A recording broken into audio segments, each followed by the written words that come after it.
Welcome, you guys. Welcome, welcome, welcome. First of all, thank y'all for my birthday wishes. 54 grand. I'm happy about that.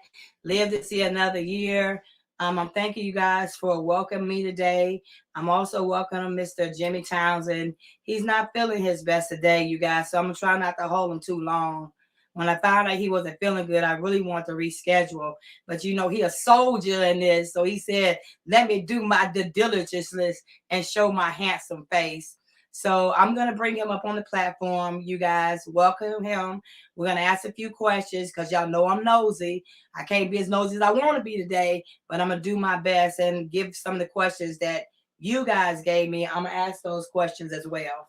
Okay, so with any further ado, let's bring the triple OG up here on the platform.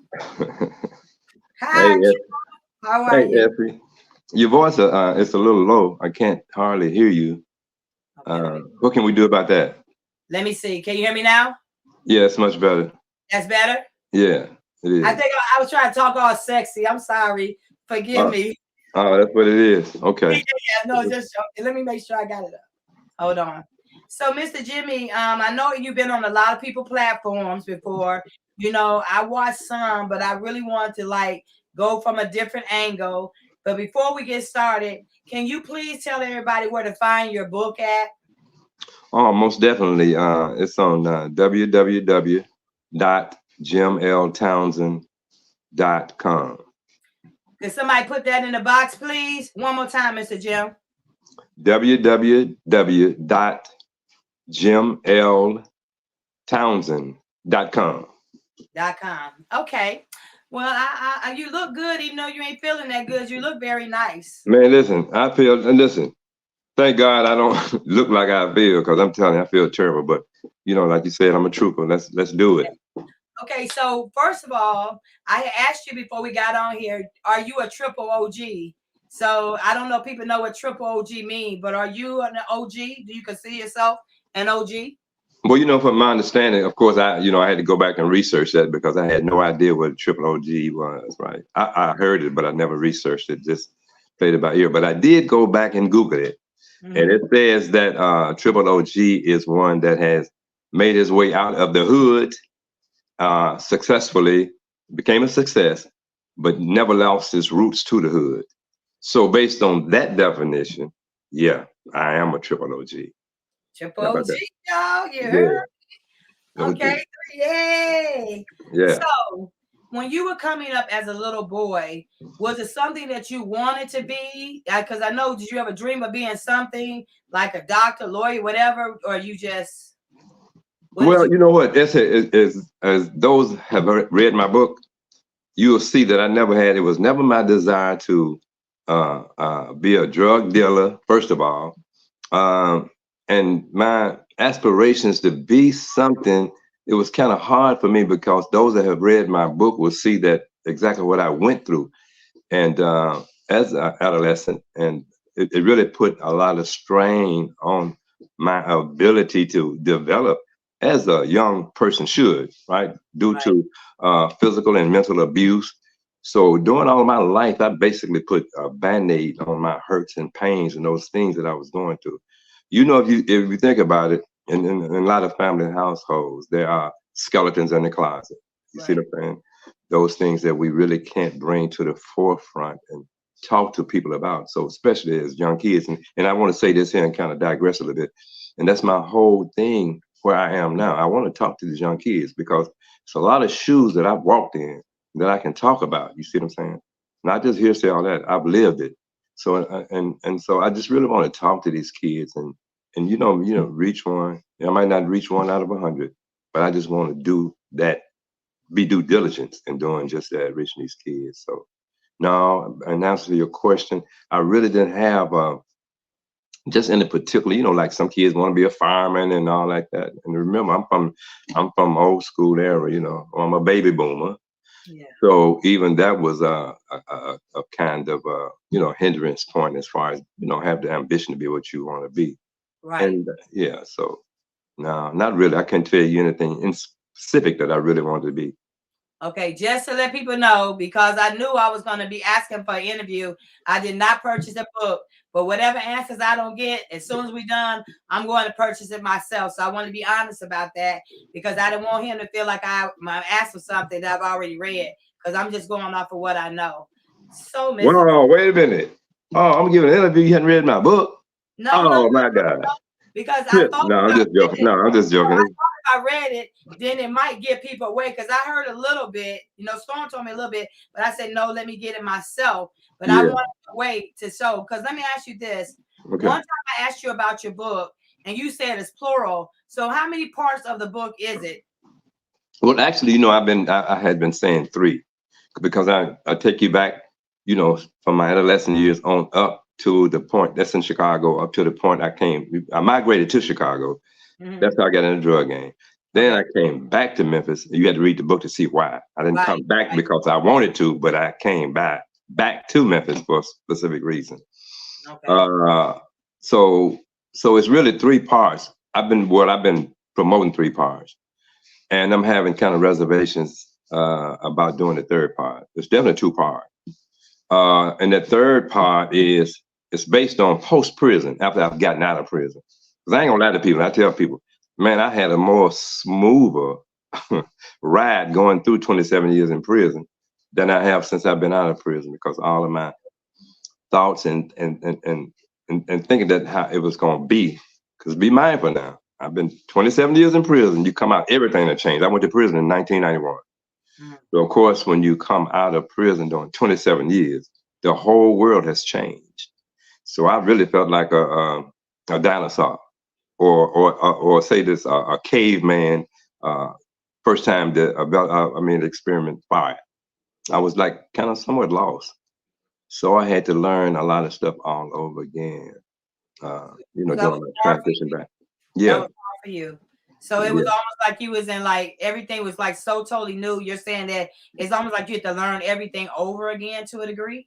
Right, it was. And I always tell this in story when I first got out. When you first get out of prison, if you got any money on the books, follow me now. If you got any money on the books, what they do is they put it on this debit card. Now, be mindful, I didn't know what a debit card was when I came out of prison. So they put all your money on a debit card. And I remember when I got out, I had got I had a car. So I go get gas. So this night is true.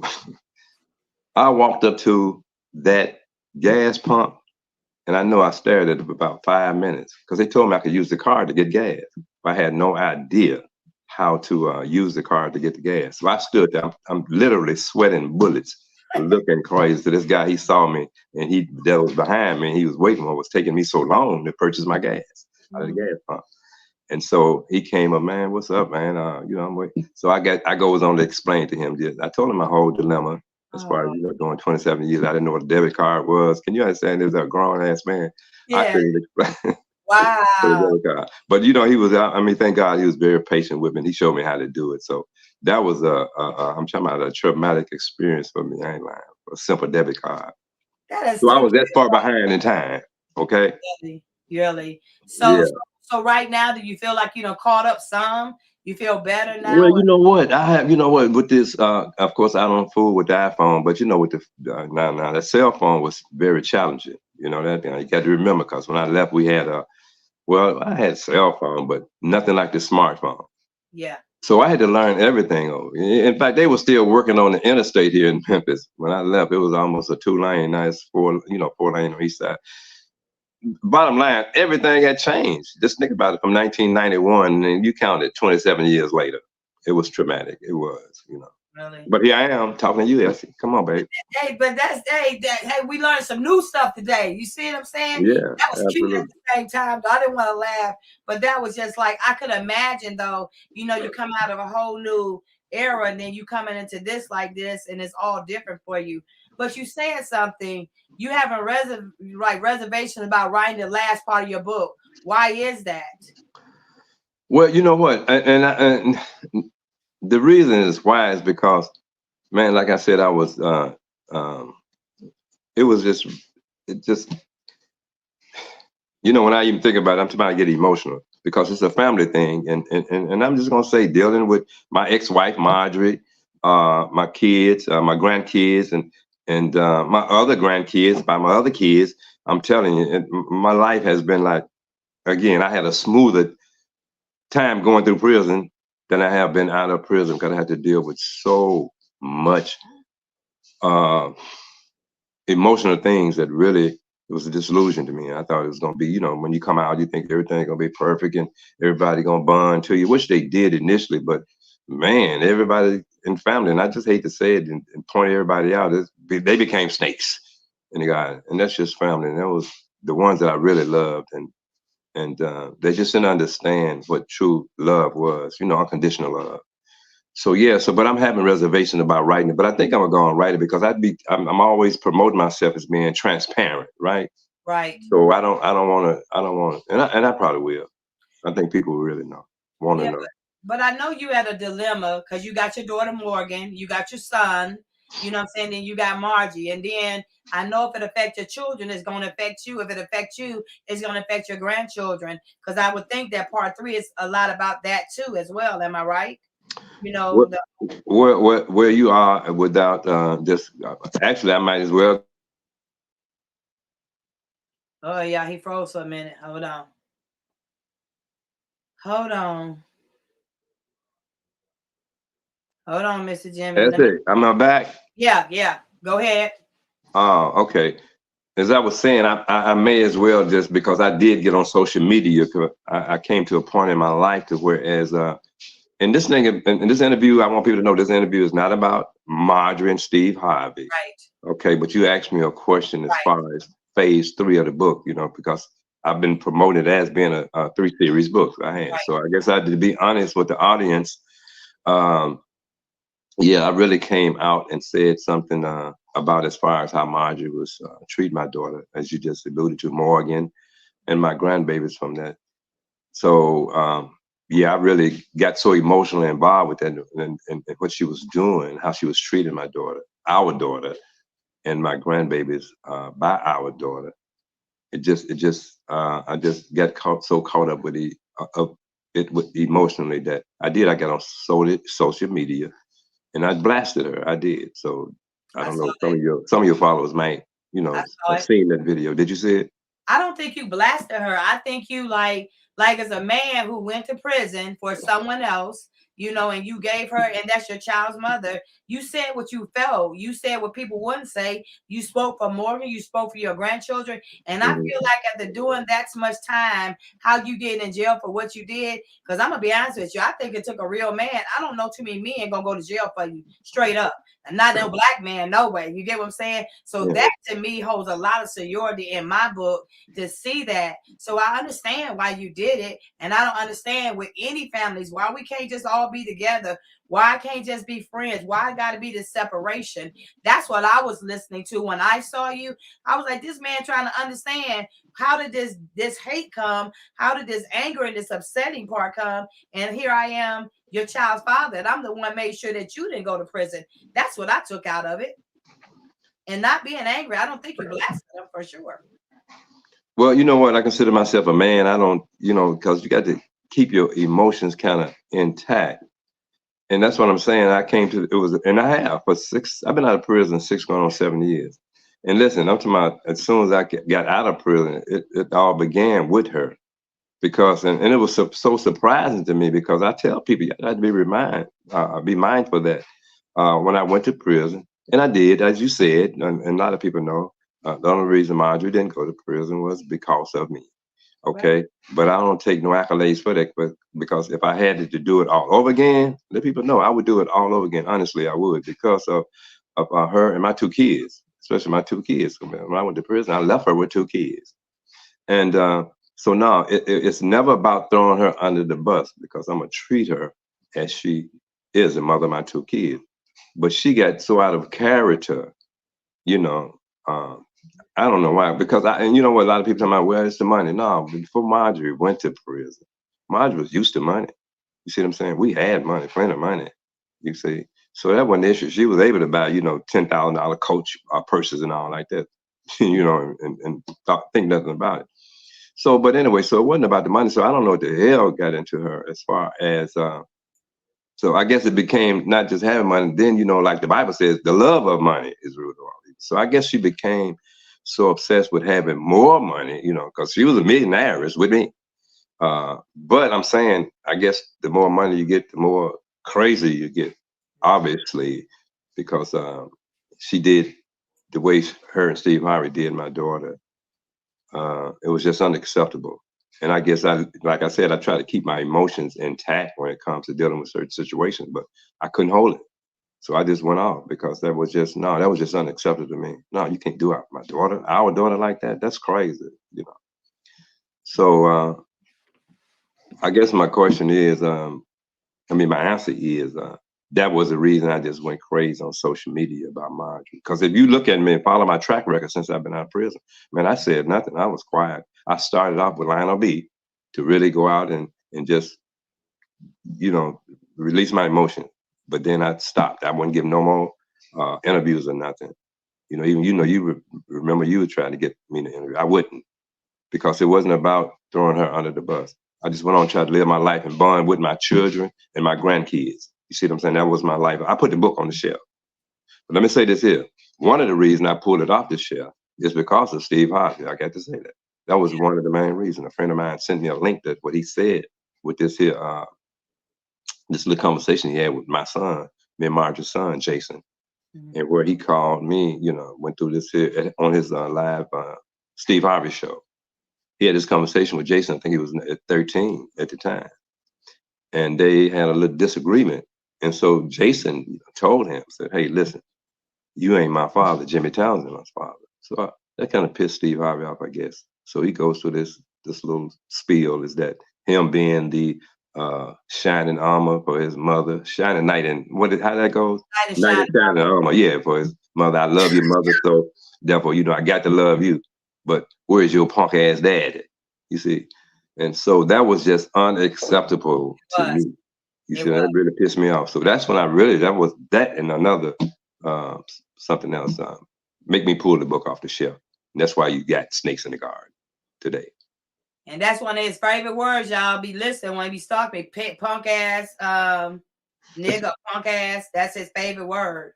See, so, you know what? That goes on social media, and I tell him, you know, one thing you don't do, and I was totally surprised by him saying that, because one thing you don't do is kick a man when he's down, right? And you don't wait in a sleeping dog. Let sleeping dogs lay. Right. You see what I'm saying? Right. So yeah.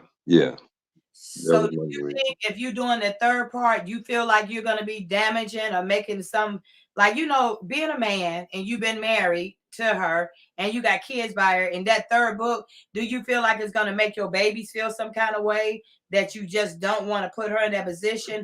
Or is it just about when you transition and coming out, or is it all of the above? Well, no, it's not about, I mean, talking about as far as hurting feelings. Yeah. Her feelings. Yeah. Oh, no, come on. Yes, I don't care about hurting her feelings. Okay. You know, that's not, and you said, and my kids, well, you got to be mindful that Morgan and I, we tight as thieves, two thieves. That's good. So, but Jason, just this past July, I'm talking about, and I tell people, me and Jason was so close, we stayed, I'm talking about every month, 27 years, I talked to that kid until he was grown, and he shared everything with me. And we just got estranged this past July. I mean, we talking about 27 going to 30 years. Jason and I are estranged. Listen to this. When I first got out of prison, when you get out of prison, I got clemency. A lot of people don't know, and a lot of them do know, that I had a life sentence without the possibility of parole. But as you know, in 2017, I got clemency under President Obama. So you transition from prison to a halfway house. A lot of people don't know what a halfway house is. Well, a halfway house is, that's where you go, you know, you've been in prison so long, you got to transition back into society, right? You go from 3 steps, from prison to a halfway house, from a halfway house to a family member house or wherever with an ankle bracelet. Well, when I got clemency, the first thing that happened from my transition from the halfway house to a house that I live with my sister temporarily with an ankle bracelet on. You monitor it for about 2 or 3 months. Okay, when the ankle bracelet was cut off me, and by the grace of God, I had got, not only did I get parole, but I got without probation. So I didn't have to report to a probation officer. Because 9 times out of 10, when you get out of prison, you're going to have to report to a probation officer for some months, if not years. Okay. So, but I didn't. All of that under that clemency, all of that was I didn't have to deal with probation, so I was free to go when and wherever I wanted to. So I said all that to say how tight me and my son Jason was. When I got out, man, listen, I got out that Friday. They cut that ankle bracelet off me that Friday. I was in Orlando, Florida with Jason and my grandkids that Monday. You see what I'm saying? That's how close we were. And for years, you know, I had to be the best father I could be from prison. But me and that kid, we was tight as thieves. And so until this past July, only because of his mother, I almost said mammy, his mother, that we became estranged. And it was so crazy. But anyway, go on. Because this book, though, is it because of that, the book thing, or just her in general? No, it came, because of the book thing, because I had done an interview. It was so crazy. I had done an interview, but Jason called me because listen, we were about to go to Costa Rica. We was gonna meet down in Costa Rica because he's in the middle of the East now, working for Marjorie and Steve Harvey. So he was sweating me because he wanted me to meet up with him, you know, ticket and everything arranged to meet him in Costa Rica, you know, for a week or so. But during that time, we had a conversation. He was pressing me so hard, I said, you know, I really didn't want to go because I was just getting in the midst of this book. And I got so overwhelmed with Snakes in the Garden book because I didn't realize it was going to hit as hard as it's hitting. And so I was really just involved in that, you know, because I was learning as I go. But anyway, so I was trying to tell Jason, I said, well, Jason, this book probably going to throw everything off because I got to be here, you know, during this in transition. So, but he said, Pop, you can do, you know, promise me, you know, you 1 week. And so I told him, now we talking, and I said, Jason, well, listen, this is what I do. It was on a Monday, I'll never forget. I said, well, Thursday, I'm gonna give you a definite answer whether we're gonna meet up in Costa Rica. But to be honest, I wasn't planning on going because there's some other circumstances behind it. I won't divulge that. But anyway, but I was trying to put him on hold to Thursday, right? So during that conversation, when I hung up, you know, we didn't agree. I called him Thursday and let him know whether or not I'm going. So when I hung up the phone, he called me right back in maybe about 10 minutes or less. And he said, I mean, he went off on me. You know, he went off on me. He went all the way in left field. And he said, I can't believe you said what you said in this interview about my mother. And I said, what are you talking about, Jason? I said, well, first of all, what did I say that was so offensive to you about your mother? Because I know, I don't care. You can look at all my interviews. And I don't throw her under the bus. I just be transparent and truthful about my thoughts. So my question to him was, who was the interviewer and what did I say, Jason? But he just went to beating around the bush and he would never tell me what I said that offended him. Nor would he tell me who the interviewer was. But I said, screw who the interviewer was. Don't worry about that. Just tell me what did I say that was offensive to you. That's all I want to know, you know. Because, you know, and he went on, kept beating around the bush. And we talking, blah, blah, blah. I'm saying, Jason, you're not telling me nothing. You're not making no sense. What did I say? Blah, blah, blah. Nigga, you know what you said. I said, huh? Man, I was taken so aback. I said, when did we start doing that? Yeah, never said, that kid is never, I'm telling you, he's never said anything to me. You know, on that nature, from that nature. I said, man, no, I don't understand. I said, but you know what? When he said that, I knew the conversation was getting out of hand. So I immediately, I said, you know what? We need to chill out and we're gonna end this conversation because it might look like it's gonna get ugly. So that's the note. And he said, you know what he said to me? And you can forget about ever seeing your grandkids again. And he got 5 of them. And that broke my heart. And I didn't know what to say or do. And I was so despondent because I couldn't believe we was having that conversation. And so anyway, you know, when I think about it, I get emotional. So, but yeah, that was just this past July. And Jason is 32 years old now, you know. First of all, I've had that situation happen to me. They put the grandkids in between. Second of all, like knowing the bond that y'all have, I know that just when that baby by himself. I'm so sorry that you're going through that, but I'm glad that you were able to share it because I know that you love your son and your daughter. I mean, that's a lot of what you talked about on a lot of these videos about your children. But they got to realize too, Jimmy, my thing was I want to know you, how you felt, how this was going. You know what I'm saying? Because behind this book, there's a man, there's emotions, there are kids, there's grandchildren, there's family. So people got to realize when they open their mouths, it ain't just one person being affected. It's a lot of people in this circle that's being affected.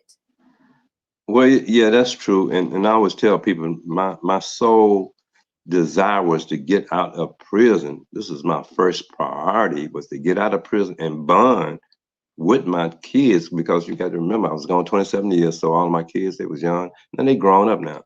And so I was gonna try to live my life somewhat through my grandkids, to do for them and with them that I wasn't able to do for my kids. I mean, that's the hand that was dealt to me, that prison situation. So I mean, I had to play that hand. There was no way around it. And so, but my thing was, like I said, I was getting very close to all of my grandkids. And you wouldn't believe what happened. That's why I'm saying, not only, see, I don't want to just put fingers just on Marjorie, right? I can imagine. And yeah, and just what went on between her and my grandkids. I got other kids, I got other kids besides Marjorie. So, and two of the other ones I had problems with, that was so crazy, that I was real close to the grandkids when I got out. And then everything went crazy. So I don't know what's up with people. I don't know what's in the water now. You see what I'm saying? You should, as my kid, you should be, I mean, more ecstatic that I'm coming out and being the grandfather, being the best grandfather. I was bending over backwards. I wanted to be the best grandfather. You see what I'm saying? And I was doing it. And as months went by, it just got crazy. So that's why I said that, shit, I went through prison more peaceful with it, and at peace, more than so being out of prison, going through this. I really was. So Right. that's a third book. So I'm still, you know what? I'm gonna write it.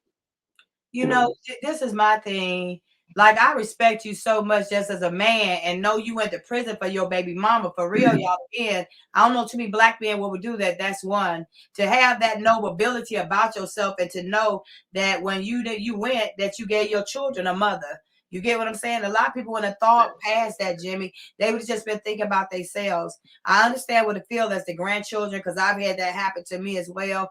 I don't know why we got to do that. I want to say, like, he's a prodigy of them too, though. You know what I'm saying? Even though he's your flesh and blood, you was gone those years, so he's a prodigy of it. And when the money's there, you working and you doing things, it seem a little different. So I get it from both perspectives, but I just say it had to be a balance of your grandchildren and things like that. And I thank you for sharing that too. You know what I'm saying? Because people wanted to know. So you said you kept in touch with them, but they never came to the prison to visit you. You just talked to them on the phone.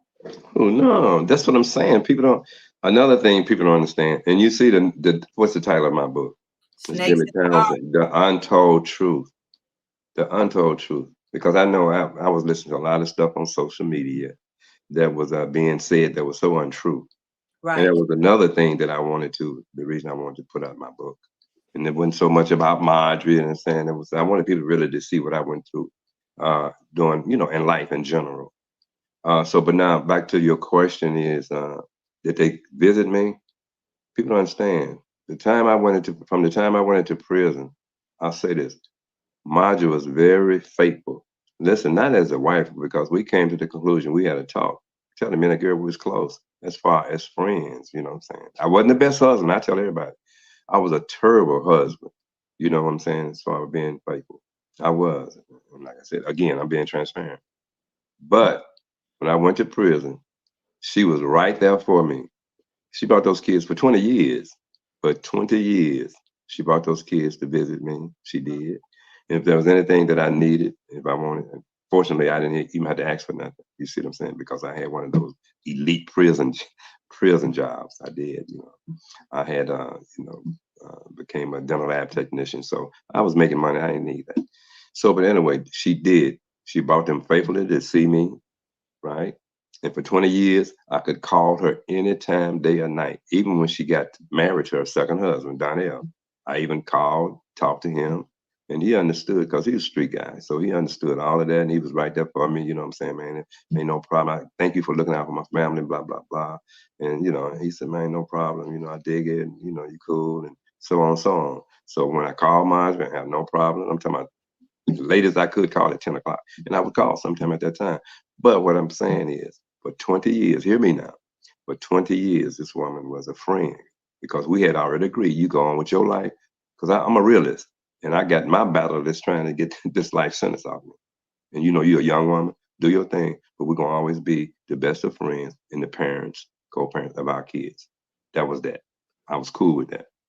And so, but, and she did that. Even when through a second marriage, we're still cool. But the day, listen to this. Now, that's what's so crazy. And I tell people, y'all, it's on y'all what y'all think it is. But this is what actually happened. 3 days before she married Steve, me and mine, we've been in tune for 20 years straight. Right. And she tells me 3 days before she married Steve, she said, Jimmy, you know, Steve is he reminded me so much of my father. And he, you know, see, and I know Marjorie's father very well. And the only thing I saw in Marjorie's father was love for his wife, faithful husband, you see, and a loving parent. He was. He had 2 kids, Bob and Marjorie. And he was, and I'm telling you, when I looked at that man, it was something I really wanted to be. I just couldn't be it. I didn't know how to be it because of my, you know, what I went through in life. Right. And so, but anyway, long story short, 3 days before they married, I talked to her and I said, well, I said, Marjorie, you know what? I said, no, I call her baby girl. I said, girl, you know what? I said, you know what? If he anything like your daddy, then you got the real deal. I know she was bullshitting me. I hate to say that word, but she was. I come to find out, this joker wasn't nothing like her dad. You know what I'm saying? From what I come to learn about him.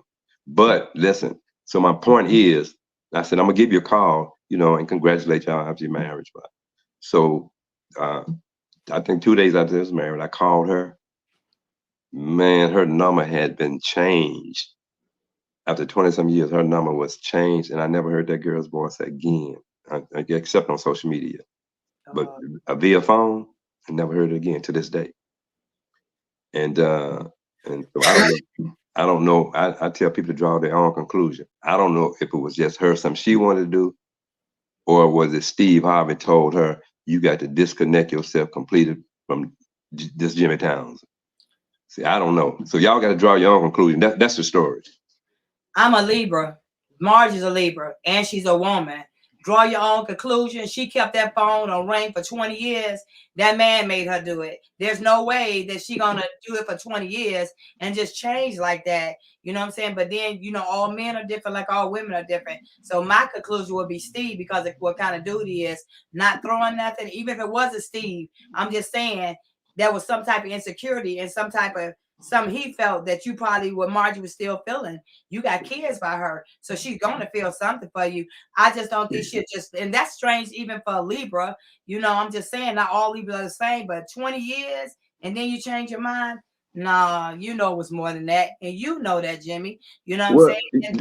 Listen, it don't matter what I mean. I don't have a problem telling you my conclusion, but I always tell all the people that I tell this to. I said, you draw your own conclusion. That's the truth of the matter. I done gave you all the evidence or whatever. Now you draw your own conclusion. Oh, I know. I mean, I have I pretty much know what happened. I can tell you when you look at it objectively. Yeah. So in the South, your word is your bond. So Margie kept that bond and that word for 20 years. So why would she break it? I'm just saying, everybody draw their own conclusion, but I'm just saying that, and we just trying to get through because I want to know how he feel. So let me ask you this, Jimmy. How many times were you married? Just how long were we married? Were you married? Margie, how long were we married? Yeah, but have you been married more than just to Margie? Oh yeah. My first wife, and in fact, that's one of the reasons I lost my first wife, pretty much because of my involvement with Marjorie. And I mean, it wasn't Marjorie's fault. That was me. I told you guys, I wasn't the best of husband. You know, I was a philanderer. I was, and so I'm just being honest. It's Jimmy Townsend, the snakes in the garden, the untold truth. So, like I said, you got to understand when there's snakes in the garden, I was one of those snakes. And everybody had an ulterior motive, whether good or bad. So yeah, that's my first wife. That's the reason we broke up, was because of Marjorie, pretty much. And then you married Margie. Yeah, eventually, yeah. So do you consider yourself a ladies' man? Or did you back then, or do you now? I did, and not being arrogant. I mean, it's just the truth of the matter. Because like I told you, man, listen, I didn't have a clue. I didn't have a mentor in my life. I didn't have a man beside me to come. My father, like I told you, he was a very abusive from a parent perspective and domestically from a wife perspective. You see, so all I saw was just nothing that the way a family structure should be was from a dysfunctional family. So, like I said, bottom line, I didn't have any. And during that time, you got to understand, Essie. During that time, the ones that you would call a mentor was they would tell you to get it by whatever means. You see what I'm saying? Emojis. So that was the crazy thing. So I never had a positive mentor in my life to say, "Hey, man, this ain't what being a man is about." You know, a man does this, a man does this, and that. You see what I'm saying? Right. So the only thing that I knew was I took it to the streets. And when you read the book, you'll see why and how I got all involved with the streets. Because, Right. yeah. You say you found God. Like, was it how many years later? Was it when you went in prison? I know you already knew God, but how many years did it take you to find God while you was in prison? Well, Like, first of all, he changed your life. no. Well, first of all, no. Keep it real, no. First of Okay. all, I didn't know, no. I Okay. didn't know God. I didn't have a relationship with God. I was probably like a lot of other people. You know, I always believed there was a God. You understand? But I came through this household during that era. I remember when I got kidnapped by my father and brought. Oh, I don't want to tell that. I got Oh, that part. I want them to read that part. But anyway, I ended back up from Mississippi to Memphis, and the first thing I saw when I walked into my auntie's house as a young man, a young boy at 6 years old, and then she later on tell me this picture that she had hanging on her wall was Jesus Christ. And you got to remember, I came up through that era, the civil rights era. So when I look up. We hated white people because they hated us. So I'm right. looking up on this wall, and she telling me this white man with this long flowing hair, with in a praying position, looking up in the sky, was Jesus. Been there. You see what I'm saying? Yeah. So right then, wait a minute now, black folks hate white folks. You know what Right. I'm Right. saying? With this, and to be perfectly honest, I didn't even know what Jesus was, who he was. I didn't know, and I had never heard about Jesus Christ that I can remember. So anyway, that was kind of disillusionary for me, and so.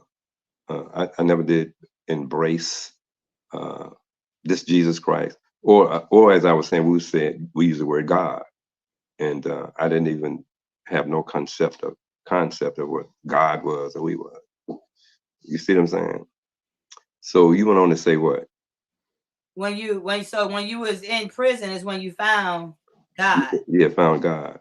So how Well, many years were you there before you found him? well, I don't know. I don't know how many of your viewers are Christians, born again Christian. Right. I said, but no. When I went to prison later on, when you see that how I transitioned from Ruleville, Mississippi. So I was born in Mississippi, Okay. and I ended up in Memphis, Tennessee. I just Okay. told you that was traumatic. That transition from Mississippi to Memphis, right? But but it was a good thing and it was a bad thing. But like I said, I had no concept of what a God is or what, nothing. You see what I'm saying? Everybody went hard in Mississippi because it was all about surviving, strictly surviving. Right. Uh, but when I went to prison, the answer to your question is when I went to prison, by that time, I'm 43. Be mindful, I'm 43 years old when I went to prison in 91. I was 43 years old. Wow. So Okay. during that time, from the little 6 year old to Memphis, so I began to hear things. We had to go to church in fact, to be perfectly honest. And I always heard about this Jesus Christ. But remember, I'm already messed up because I'm looking at this white man on the wall talking about, he Jesus. I ain't. Right. So all that didn't mean nothing to me. Right. Now, from that time getting to prison at 43, yeah, God didn't play he didn't play no games with me. He didn't play no games with me. So yeah, that's why when I became to understand who truly this Jesus Christ was, and he wasn't that white man on the wall. You see what I'm saying? Right. And and God didn't play no games with me. In fact, a preacher that was in prison during time had an orange jumpsuit on, just like me, Mm. came to me and was telling me about this Jesus Christ. So be mindful. In my mind, I'm still thinking about this white man. I never got over that on the wall. Right. But Right. to make a long story short, he was given a little Bible study in this little holdover. I wasn't in prison per se. I was waiting to be sentenced and get my time and all like that. So we in this little holdover where they hold you until you go to trial, and then they send you out to the big prisons. So this is where I was. So this guy, he was a pastor out of Chicago. I forget his name. He had a church, but he had got caught up in some kind of white collar crime, tax evasion, whatever it was. So he's telling me in this little holdover, he's teaching these other guys about the Bible. So he comes to me one day and asks me to come to the Bible study. So I looked at him like he had three heads because I said, you got to be crazy. Can I say what I said? You got to be crazy in my mind. Yeah, Here yeah. you are talking about come to your Bible study. You got an orange jumpsuit on just like me. Yeah. Thank you, but no thank you. You see what I'm saying? And fast forward, one day you got to remember we're on this little small, it's 20 of us in this little small area, this holdover. And so this particular day, talking about this God thing, I'm glad you brought that up. This particular day, they had this little room they have Bible studies. But every day I would go out past this little room where they was having Bible study. I would never look their way. I would go out to this little rec area they had for us, this compound that had us bound by a brick wall. You couldn't see over it or nothing. You just go out and do a little walking around in a circle to get your little exercise, remember? And then you go back in and go to your room or whatever. So I remember this particular day, I'm going to get my little recreation. And so for some reason, Essie, walking straight, I never looked through the window where they was having a little Bible study, but this particular day, I'm going to get my recreation on, get my rec on. And Essie, I made a left turn and walked into that room. You hear me? I walked into that room and stood up and was looking around like I was crazy, was wondering how the hell I got in there. I did. Because Wow. I had no intention. So anyway, they looked at me and asked me to have a seat. And so I did. And long story short, they were reading the Bible. He was teaching out this book, Revelation. And I heard about that book, Revelation. And Revelation was always a mystic to me, and it was kind of scary. But long story short, I found myself, I came back the next day and went to taking notes. And I think it's maybe about 3 or 4 days later, I came back every day because I know there was the Spirit of God drawing me. Right. And long story short, after the little Bible study, I would never say nothing in the Bible. I wouldn't ask no questions, nothing. I just listened.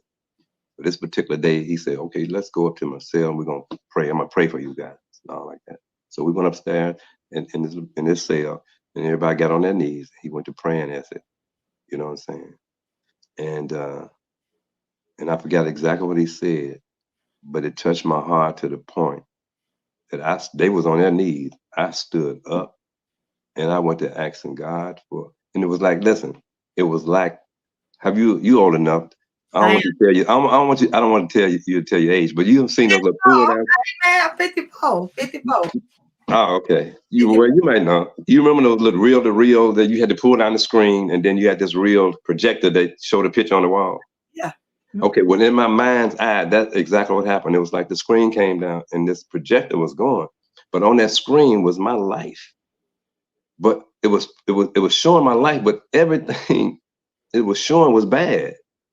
Wasn't nothing good. I saw myself doing everything that was wrong, that was sinful. And in my mind's eye, I saw this. And then all of a sudden, man, I stood up then. And that's when I just went to asking God for forgiveness. But I don't know nothing.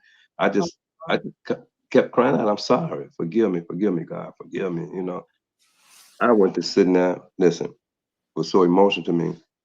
I'm in prison now. I went to crying to the point, tears mixed with snot coming out of my nose. And I kept asking God, forgive me. I never forget, I'm confused. I don't understand it. And from that day on, fast forward, from that day on, I could not put that Bible down. For 27 years, God raised me. I understood who this Jesus Christ was. You see what I'm saying? He wasn't no white man.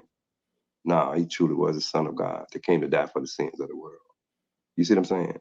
Yeah. So from that day on, God raised me for 27 years. That's all I did. He raised me up in that Bible to the point that I went to teaching that Bible. And to this day. So when it comes to God, and I wear my faith on my sleeve. Jesus Christ is Lord and Savior of my life. Don't y'all forget that. Don't get it twisted. You can see that too, Jimmy. You see it when you speak. You can see it, that glow. You can tell. That's why I wanted to know. You know what I'm saying? Because you're so humble and mild mannered, like you are. Like you only seem like you would get angry. I'm sure you would, but you have a calling on. You can tell when people say you got a light, you have that light. You do. Yeah, I mean, listen. I mean, I tell people, man, listen. I know how I was, and people be thinking about, man, you got to have a relationship with God. And I'm telling you, and it works for me. And it's, you know, and uh, I'm not ashamed to proclaim the gospel of Jesus Christ. 'Cause I'm telling you, man, I don't care how you slice or dice it. You think what you want to think, but one thing we're gonna do, what? We're gonna die. And see that, and death is just the beginning of life. You're gonna spend eternity, and there is as sure as there's a heaven, there's a hell. So this is what I tell people. I don't think you're gonna live forever in these physical bodies. You know, you know what? I went to 5 funerals within this month of people. 5 funerals. Got to go to a 6th one. The end of next month, I won't be able to make it because I got to be in Houston for a book signing. But I'm telling everybody, man, don't live like you're gonna live forever in these bodies. And that's all I got to say. I don't want to preach to y'all. I already have, but that's what I do. That's what I do. I'm But just this a is just nobody trying to tell everybody about somebody that can save everybody. everybody. So Come yeah. on now. But you know So what, Jimmy? That's this a whole different side that people need to know that. Because like so that meant you dealt with God for 27 years and God raised you. Did you ever think you was gonna walk up out that prison? Did you ever think that you would walk up out of there? You know what I'm well, you saying? know what? My mother always did, but I mean, you know, I'm telling you, I can't really put it into words. But that was a peace that surpasses all understanding. I'm telling you that God gave me, that I wasn't fretful, that I wasn't fretful. I didn't sweat. I didn't, you know what I'm saying? Just be despondent and all like that. Listen, I had a life sentence without the possibility of parole. I had hope, my hope of glory. You see what I'm saying? That's why I'm telling everybody about Christ, because I know it's life after death, eternal life. But I tell people this here about my cellie. My cellie had 10 years. He did 5 on the 10. He hung himself on the sprinkler system in prison. He didn't have it 5 more years ago, but he got so despondent. That's what I'm telling you. He didn't have no hope. Now you in with living with a man that's got a life sentence. You see what I'm saying? That's supposed to die in prison, because that's the sentence I had.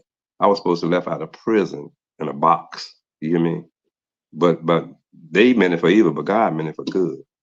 Like I said, my celly done did 5 on 10, didn't have a 5 more to go, but he had no hope. He hung himself on the sprinkler system in the cell.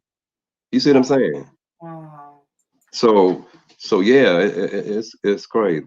Jesus is Lord. I'm telling you, that's all I can say. I'm so sorry to hear that too. You know what? Just listen to your transition and Hmm. how you came through it all. Like a lot of people, and that's why I feel like you should mentor and finish your book. Because at the end of the day, like these things that I'm asking, these are things that I wanted to know. You know what I'm saying? Because God saved you somehow through this and what you thought. So if you had not went to prison, do you think you would have found God? Do you feel Well, like you? you know what? That's it. You got to understand too.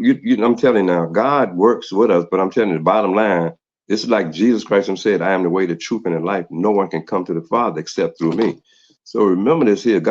He worked in different ways, as far as bringing one to Christ to understand that there's eternal life in Christ. Now that's where He worked with me. He took me through prison. You see what I'm saying? 27 years. I don't know how He gonna take or took Essie to understand who this Jesus Christ was. I don't know how. I can't speak on that because Right. I know God that says that He works in mysterious ways. But I do know this: His only focal point to you and the world is that it's always pointing to this person, Jesus the Christ, the Messiah, the Son of God. You see what I'm saying? So no, I don't know. I can't tell you. I can only tell you how He brought me to understand who this Jesus Christ was. Because I told you what I thought about this Jesus Christ. It's beginning with this white man on the wall Right. that they was telling me that was Jesus Christ. You see what I'm saying?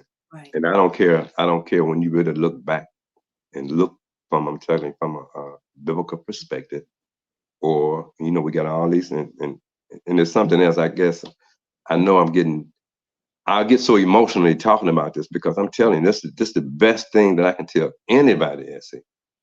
Just what I just told you, my testimony, how I came to Christ. That's what I do. And that's the most important I can tell anybody. I'm telling you. All this here, it ain't about glamour with me. It's about glory. You see what I'm saying? So Yeah. I tell people, I'm not the J Mac. That was my street name, J Mac. J Mac. Yeah, What? I ain't J Mac. You know, you can call me J Mac, but I'm still Macking, but I'm Macking for the Lord. All How right, all right. about that? Well, one other thing I'm going to ask you a couple things, but we can go in a minute. Have you ever really been in love, or did you just love a woman? Because the difference between loving a person and being in love. Were you Yeah. ever really in love with anybody before? You know what? And I tell people, and when you read the book, you'll see what I went through with my mother. I had to learn to love my mother. You know what I'm saying? At 7 years. And I'm telling you. And what I went through now, I don't care how you slice it or dice it, the real deal is when it depends on what you go through, through life as an adolescent. You see, what kind of abuse you went through, what kind of issues you really had to deal with. It develops your mentality. It does. You I, see what I'm saying? I So agree. when you asked that question, that was the thing. I never knew how to really love. And when I tell women that I've never been in love. I've never been. Well, you know what? Maybe that puppy love. I was in. I really was, and because I put my life on the line to go see this girl in another neighborhood. So, but What? I was like, what, 15, Yeah, 16, something like that. So that was just puppy love. right. But as an adult, I never been in love. And I know it's sad to say, I never been in love. Yeah, I got Cause, and let me ask you something, Essie. What is being in love? How do you feel? What do you do when you ever been in love? oh yeah, Now I I'm the interviewer now. So yeah. what does it feel like? Seriously. It feels overwhelming. It feels like it's like a breath of fresh air. Like when I'm in love, I cook for my man, I clean for him, I do anything for him. If he sees something, he might say he want it. If I can go get it, I will. If he's up in the middle of the night, he hungry, I'm gonna get up and cook for him. He ain't gonna ask, I'm gonna know. You know what I'm saying? When Mm, he's upset, I'm gonna be able to conversate with him and listen because I'm not a big arguer. I think I've been in love before, but I've not had a man to be in love with me like I was with him. You know what I'm saying? Because we all got different type of loves. So I know mm. what I want to be. No, we speaking of in love. We speaking of in love. Yeah, I'm just saying. But you already explained to us a different kind of love. Right. So I've been But in love, but I'm saying that even though I've been in love, and maybe they might win their type of love, I felt like a man didn't love me like I love him. Because when I'm in a relationship, I try to do 100%. You know what I'm saying? But I can say this, being married 4 times, a man ain't never walked away from me. I've always did the divorcing. You know what I'm saying? And then they still want to come back. But it's a time where you have to separate it because I done gave too much of my love. That's why I've been saying for 10 years, Jimmy, because I ain't trying to give all this bubbling brown sugar away no more. It got to be the right one, or I'm see, not you doing know what I heard, this is what I really when I heard about some people say they in love, they can't eat, they can't sleep and all that, you know what I'm saying? They so in love with this person. And that's kind of erratic to me. I think that's over the top. But I well, don't know. I don't know because I never been in love. yeah, I've you know, loved. when you think about things and they out and you can't go to sleep, like eat, I don't know if I ain't never stop eating for a man. I ain't gonna lie about that one. Maybe I'll sleep, but I'm gonna eat, you know. But everybody's to a same. But I always say this too, Mr. Jimmy. In order to know love, and some lady said, I want him to love me, I want him to feel like I feel.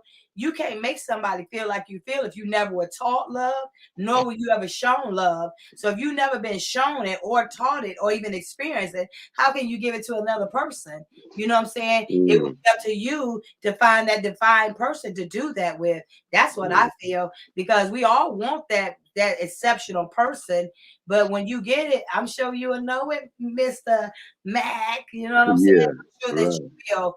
But I can't blame you for what you said, because I felt the same way. I went through a thing with my mother, and I didn't trust women behind that. Same preference, just a different scenario. So when you grow up mentality with those type of issues, you're gonna have some distrust. And unfortunately, by you being a man, it made you not trust women because of the things you went through, probably experienced when you were younger. But I'm telling you something, if you do get in love, Mr. Jimmy, you gonna love it.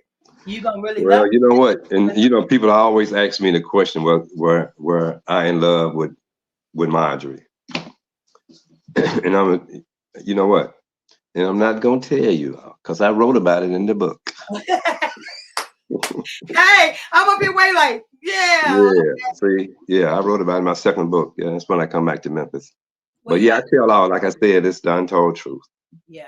Well, and you're gonna be surprised. through this whole experience, if you want to tell people like your journey, you know, because I know your book is selling good. You know what I'm saying? I'm good, you guys. Y'all put his email down in there. I see it down in there. Look on right cross and y'all can get it off there. I'll click a link and put it at the bottom so y'all will know, because Mr. Jimmy been touring and doing his thing as far as selling the book. So the book is doing good as well, correct? Right. Absolutely. So it's just the first volume out right now. Volume 2 has not came out yet? No, it's been edited. It's been written. It's already been written. I got to be mindful. I wrote this book in prison, so I had all the time. Yeah. So it's being edited because I wrote everything, of course, longhand.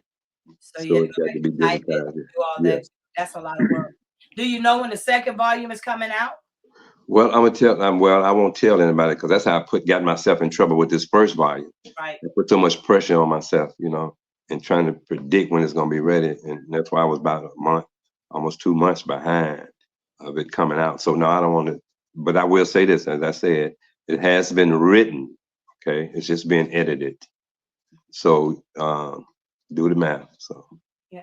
I say tell your truth for you and other people, Mr. Jimmy. Like, people hear my story and they find it fascinating because you don't know, your voice can change someone's life. Your voice can make a difference. That what you told about finding Christ, I think that was so compelling. You know what I'm saying? And then for you to be able to walk up out of there without having a life sentence, and at this time, came out, you see the world differently. What would you tell people of this whole experience, like going through with your children, writing this book, coming out from a foreign place? What would you say would prepare them if they were going to go through some of the things that you went through? Well, and that, as I said, Essie, because and some of the things I've said, I know a lot of people probably they done went through them. It's just I guess the only good thing about my experience going to prison and all of that, and first of all, it just give me, God has given me a platform where I can tell more people than maybe the average person can. And this platform is. And that's why I took you through, and I was glad you asked me about this God concept, because I'm just let people know that without God, man, I don't care. I can sit up until my tongue fall out of my mouth, but the most important thing that I tell people, get this relationship with God, because without God, there's no hope. You eat, drink, be merry, and you die, and you judge. You see what I'm saying? So as far as the telling them how to different situations, and people they handle certain things different way. We all got, like you said earlier, we all different. We handle things different. But when you get that God concept, you're gonna handle it God way. You see what I'm saying? That's the only thing I can tell people, because I'm telling you, without Christ in my life, man, I know I would have came out being the same old J Mac. And don't get me wrong, I'm not perfect, man. Since I've been out of prison, I'm telling you, I struggled with some things in my life, and lust was one of them. Being transparent and trying to be faithful, because I got before God. How can I get up and tell kids about celibacy? And if I'm still indulging, I don't want to be no hypocrite. You see what I'm saying? I'm telling you, like I said, man, God has given me too much. When you look back over my life and when you read about my life, you see He's given me too much. And I still make my mistakes. But the only difference now is that I have a repentant heart. It convicts me when I do something wrong. Whereas when I used to, it was J Mac, it was just on. But it was whatever it was. But I'm telling you now, by the grace of God and the power of the Holy Spirit, I can resist a lot of things. And don't think you're going to live this life perfect, because you're not. Like I said, the only difference is now that you will have, by the power of the Holy Spirit, you will have a repentant heart and ask God forgiveness, and get up and keep it moving. So yeah, that's how I dealt with things from God perspective, as far as family and all like that. Because I've been through a lot of hurt and pain, not only as an adolescent, but coming out of prison. That's what I'm saying. Back here on these streets, a lot of pain and anguish and surprise. But by the grace of God, I'm dealing with it. Well, I'm nosy. You got a girlfriend, Mr. Jimmy? No, do anybody want? You got any women out there? I'm looking for a girlfriend. Well, no, you know what? I'm not looking for no girlfriend. Listen. Wait a minute. Let me. I'm looking for a wife. First of all, I'm looking for. First of all, she's got to be God fearing, and she got to love Jesus like I love Jesus. That's where I am. I want a wife. Did y'all hear And that? y'all got to hurry up too, because man, I'm talking. My day's winding down. And I'm looking at my husband. So what you say now? It might be something. Mr. Jimmy, I have to say though, you are a beautiful man. I love your jaws, how you smile. I like how your jaws are. You know, I see your big dimples or your big cheeks. I just think you're an awesome person. I think you're awesome for telling this truth. I think it's awesome from telling the story. I feel like a lot of people can learn from you, and there's other parts of you, and that's really what I brought you on here today. I want to see the other parts of Mr. Jimmy, because I'd have talked to you a lot of times on the phone, but Yes, I ma'am. had conversation. This been like deep. All what I'm asking y'all, I didn't get into his business, but I'm in his business now, you know, and I just wanted to know, let them see, because it's not all about Marge, it's not all about Steve. It's That's about a right. man who endured all these years in prison, and then God let him walk out. He had to go in to find God, but he came back out to be able to be a role model for other young men and boys or whoever else that can come in and can learn from this situation. And if you don't know God, he's allowing you to know, this is how I found God.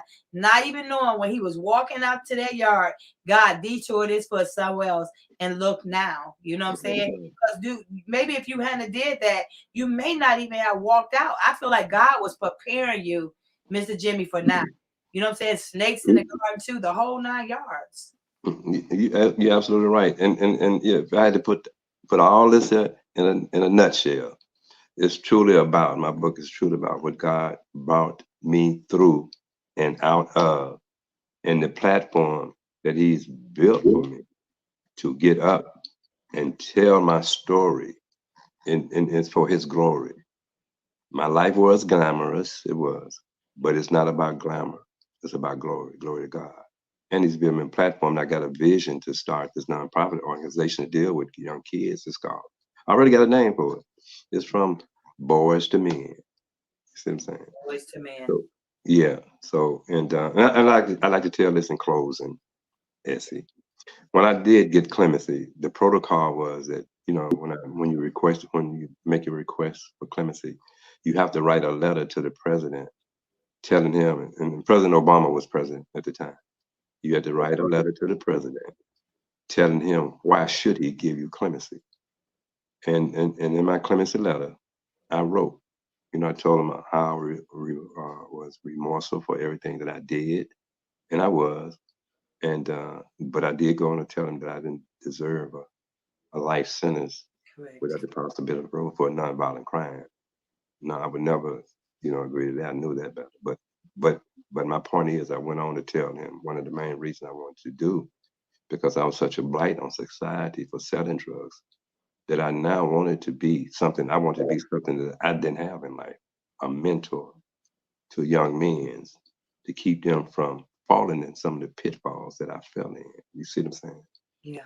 So bottom line is, here I am talking to you. So I did get clemency. Okay.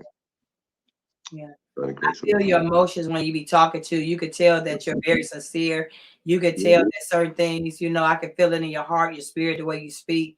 And I feel like you're an admirable person to even be able to speak about any of this and still, you know, keep your composure about everything that went on. Mhm.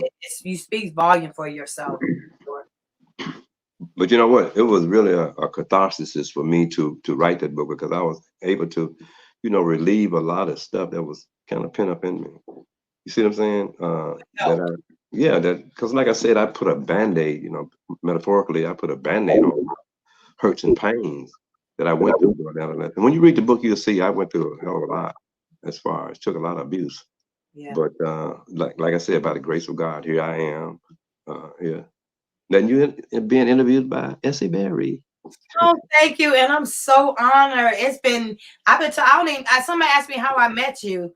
I think through a lady on Facebook. I ain't sure. And then I called you. I did call Jimmy first, though, Mr. Jimmy first. I did do that. I think it was somebody you knew, and they introduced me to you, if I'm not mistaken. Am I correct? You know what? I really forgot See? how I really forgot how we initially started speaking to each other. See, and it's been a Wait a couple. minute, I think it was from oh no. Don't you have a friend in Texas? Well, somebody named Denise. Do you know somebody named Denise? Don't make me lie. I can't remember.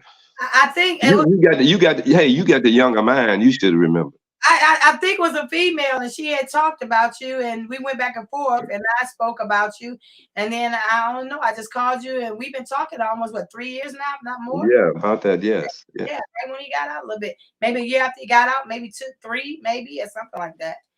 Yeah. So And you know what? And I want not cutting you short. I'm sorry, but I do want to thank you while it's on my own mind. You know, for being that you did. You called me and you encouraged me, told me don't give up, and I appreciate that, and I thank you for that. I feel like your truth need to be told, and not just because of this situation, just the admirable person that you are. Because I just still go back to I don't know too many black men would have went to jail because you're pregnant. They would have putting somebody up under the bus. So that tell me as a man who you are right there, and then know that you done went through all these transitions. I just felt like forget about whatever Margie Steve, the whole thing need to be told because it's a miracle for me to know that you were sentenced to life in prison without the possibility for parole. And then now you out, just say, look at God. You know what I'm saying? Hmm. He do what somebody else can't do. You know, God will do it for you, but he prepared you for this time right here to do snakes in the garden and not to walk away, Mr. Jimmy, to finish putting it on out there because this is your story, your life. And like you said, you want to leave your truth before you leave here. It doesn't matter what somebody else feels, it's still your truth and what you lived for sure. And everybody who get upset, they'll get over it. Yeah. Well, you see, God just used those two hypocrites to give me a platform. And I'm telling you, God working mysterious ways now. That and gave me one too. So we got that in common too. Because without that hypocrite, I probably would not even have known you. You know what I'm saying? You see, that's what I'm telling you. I mean, nobody knows me. I mean, in Memphis, you know, you could say a legend, and I hate that when they say that in Memphis. But yeah, a legend. I don't want to hear that shit. My legend was for dealing drugs. Yeah, So, but I see you. But look how God worked. Look yeah, how He worked. yeah, Nobody knew yeah, me, but yeah. God is now. I mean, I'm talking about all the way to Kuwait. But what is it? What it has done is God has given this platform now, so I can go forward and do what I wanted to do to bring glory to His name, and that is try to mentor to these kids. Until now, and I'm just a nobody trying to tell everybody about I'm something just who a can number save everybody. Yeah, trying to tell hey everybody. girl, you got a little Christ in you, don't you? Ah, yeah, I do, Jimmy. A little bit there, a little Yeah, bit. but God is good all the time for real. You know what? And I thank you so much for gracing me with your presence. It's been an honor. It's been a pleasure. I just wanted to feel more of who Jimmy was, not so much as everything, how you were doing as a man, as a person, with all this that, went through. Because even Yeah. though you're writing the book, it's a lot mentally that I know you gone through, not just with the book, with your family, with your personal life. And that's who I want to know that, Jimmy, who that is about. Hmm. And let me say this in closing. You Okay. know, I'm telling you, when I came, you know, and in fact, I told you before we came on the air, I told you I was feeling I had a headache. I'm telling you, still dripping, and I'm telling you, I felt terrible. I Mm. didn't think I was really gonna make it, but I knew. You see what I'm saying? That was the enemy trying to keep me from coming and telling these people about Jesus. I got this platform. I told y'all I did my duty. So yeah, yeah, but like I said, and look at me. I did the interview and I feel really good. Really good. Thank you, because I felt bad. I was thinking, should we reschedule? Because I didn't want you up Yeah. there feeling sick or I'm selfish. Listen, me, Mr. Jimmy, this ain't about Excuse me. lives, shares of views. Y'all do want y'all to share it, but I didn't do it for that. I just wanted to hear what he said because I want to know about the godly part of him. Because I done seen interviews, but they didn't get to this depth. You know what I'm saying? That's But right. you found Christ and stuff, and Yeah. things are important. And you kept your word to God. You're doing just what you told God you was gonna do. Yeah, I'm not ashamed of the gospel because I know it's the power unto salvation. And you know, I really have enjoyed this interview because you really gave me the platform to really, you know, just on like you said on the other interviews, I'll speak about God, and then you know they're gonna take me somewhere else. Right. But you really given me the opportunity to bring glory to God's name. So I thank you for that. And And you and I can call me any other time, anytime to do an interview. Oh, thank you so much, Mr. Jimmy. You know we're gonna keep in touch. You know I'm gonna be calling you on the phone. I just wanted people to know how handsome he's a sexy little man. Ain't he cute, y'all? Ain't he cute up there? Look. Hey, Yeah. I guess I'm a triple OG, huh? You are triple OG for sure. And you wear it very well for sure. Right. And if I could say anything that I would want to come out of this with your son, I want you to build a relationship with your dad. Don't let someone influence you to do something that you know you want to do, because time is short and things are coming in. You don't get but one father and you don't get but one mother. And I was estranged from my mother, but when she passed away, it hit me like a ton of bricks. Don't let that be you. You know what I'm saying? That's all I want to say, your son, because money can come and go. Real relationships, they stick for always if it's real. Yeah. You mentioned my dad, right? Mm-hmm. Yeah, well, my dad passed. But listen, I'm telling you, you got to read this book. And I told you how nefarious he was. Right. But you got to read this book to see what happened to my dad. I am. I just don't want to be biased and get the book and then slip and say something in it, because I want everybody to at least try to support Mrs. Jimmy, and we buy the book as well. He say part 2 is coming out, so we want to keep in touch. So maybe when he get ready to release part 2, we'll bring him back up here and see how God done blessed them a little bit more. You looking good. I know you smell good. I know you kill. You know what I'm saying? I know you're still doing your thing, but you're doing your thing for God, and that's what makes the difference. Yeah. You can walk out somewhere and keep that foundation for God going on. That's awesome. Right. You know what? I'm really glad you hadn't read the book yet, because you know what? You would have took me some places, but man, but God, He took me right where I needed to be. Right. Tell me about His Son Jesus. So I thank you again. I thank you. You are so welcome for being obedient to God. I was trying. That's why I said I was gonna be biased, because I know if I had read it, I probably would have asked certain questions. You would have. Get it there first, so when we do read it, you know, we can come back and we keep getting updated on what's going on with you, with the life, with the success of the book, because this success is more than just about other people, Mr. Jimmy. This is about a story, and so many Black brothers go through this and incarcerated for non-violent crimes, and they see no way out, but you can show them another way out as long as they really know who God is, not a format, not a picture, who God really is, has divine love. And you can tell that you share that and you see that and you just glow when you talk about God. And I think more brothers need to get that. These triple OGs as well, female OGs, or whoever is going through, because somebody else got your story. Maybe not quite like it, but someone else does have your story. That's right. You're absolutely right. And again, thank you, baby. Thank you so much, Mr. I love you. Yeah, got a cute y'all think me and Mr. Jimmy there. Yeah. Hey, God bless you guys. And Mr. Jimmy, I'm gonna send you a copy. I'll give you a raw copy of this. Okay. So if you want to put it up or whatever, you can have it for your copy. I'll do that in a little bit for you. Okay. And let me say this to your audience. I love you guys to the moon and back. Peace out. That's old school. Peace out, you guys. Much love. God bless you guys. Talk Thank you. Later. Thank you, Mr. Jimmy. Thank you. Love you. I'm out of here. All right. All right. Y'all, thank y'all for joining us today. I really appreciate that. God bless you guys for the opportunity to join us, to hear this handsome man whole situation, what he went through. Please support him. Get the book, because I am too. And I'm sure we're going to be hearing from Mr. Jimmy again. God bless you guys and take care.